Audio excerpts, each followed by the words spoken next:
Ah là là, on la cherche, hein, la technique qui va nous permettre de retourner nos coulisses facilement. Bon, je pense que si vous êtes ici, vous avez dû déjà voir ou utiliser la technique avec le ruban qu'on coupe pour retourner, avec l'épingle à nourrice, avec l'aiguille à tricoter, le pic à brochette, la paille.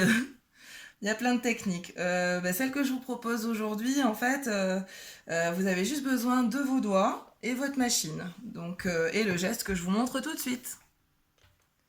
Alors, pour faire cette technique, il faudra rajouter sur votre valeur finie, c'est-à-dire la longueur de l'anse que vous voulez, plus vos valeurs de couture, vous allez rajouter 8 à 10 centimètres. Donc 8 à 10 centimètres qui ne seront pas cousus. Vous allez tout de suite comprendre pourquoi. Alors voilà, admettons, ça c'est ma bande que je dois piquer et retourner. Donc on est d'accord que habituellement, la technique veut que je replie endroit contre endroit, on pique ici au bord et ensuite on retourne.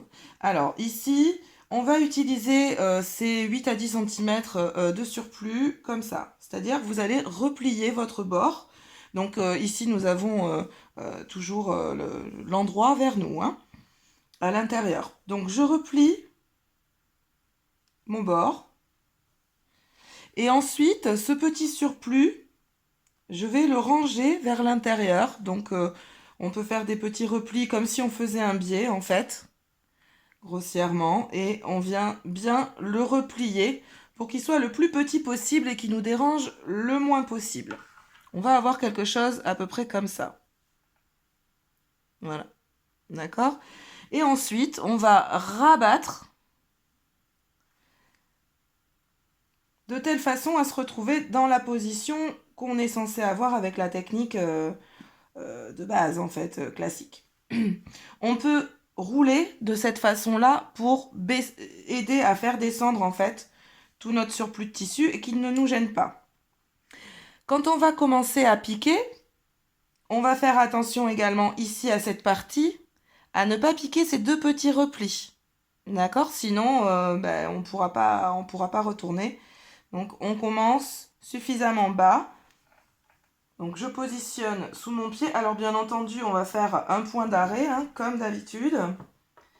Ce qui est très important avant de commencer à piquer, c'est sur la première partie en fait. On va faire une piqûre juste sur 1 ou 2 cm maximum parce que si je descends trop, quand je vais ouvrir, je vais galérer à aller récupérer mon petit bout. Alors, donc, je commence à piquer. Je m'arrête. Alors, pour les débutantes, je vous conseille de bien rester aiguille descendue quand vous faites chacune des étapes de coulissage. Je viens ici, donc en ouvrant mon tissu, je viens récupérer mon petit bout.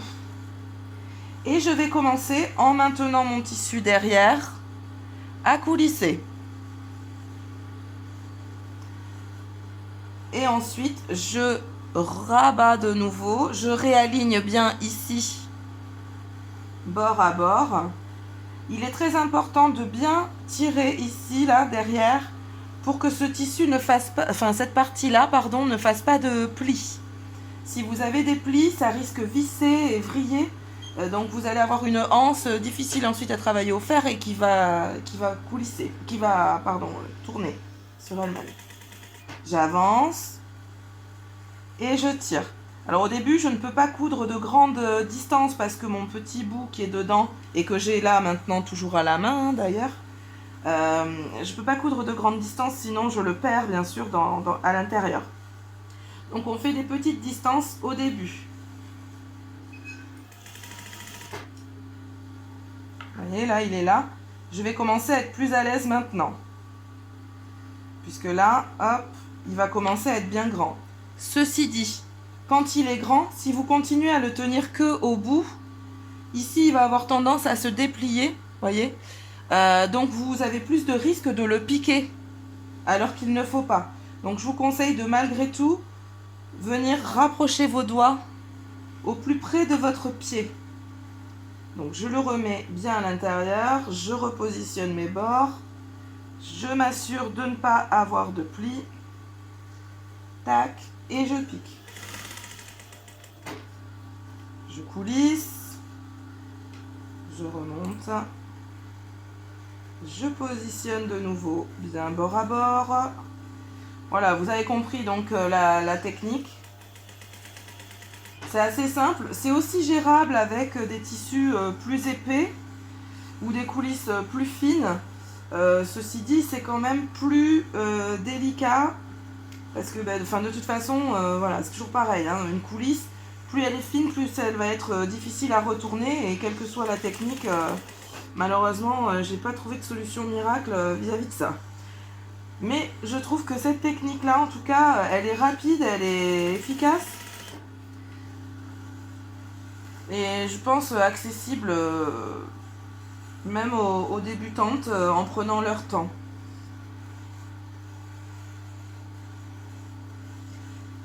Et en plus, ça vous apprend à piquer sans forcément mettre plein d'épingles, ce qui est très avantageux et qui vous fait gagner du temps en couture.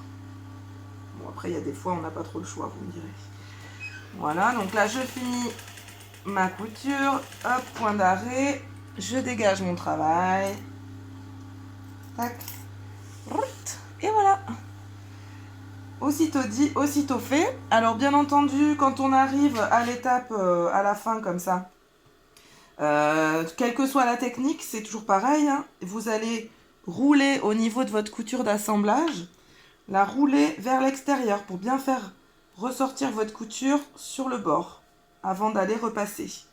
Faites ça tout le long pour qu'elle soit jolie et qu'il n'y ait pas des petits replis. Voilà. Vous voyez, ici, là, ça fait pas beau. Si je roule, hop, je fais ressortir mon point. Tac, et vous voyez, déjà, on est sur quelque chose de beaucoup mieux.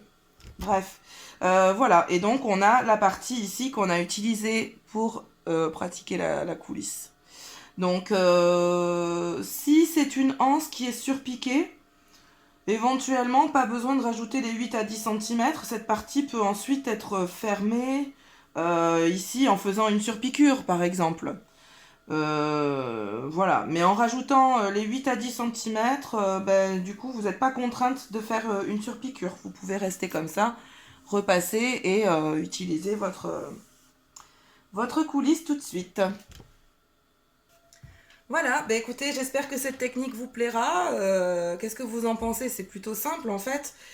Faut juste bien se positionner au départ et ça roule quoi. Voilà, j'espère que ça vous aidera. Bonne couture, ciao!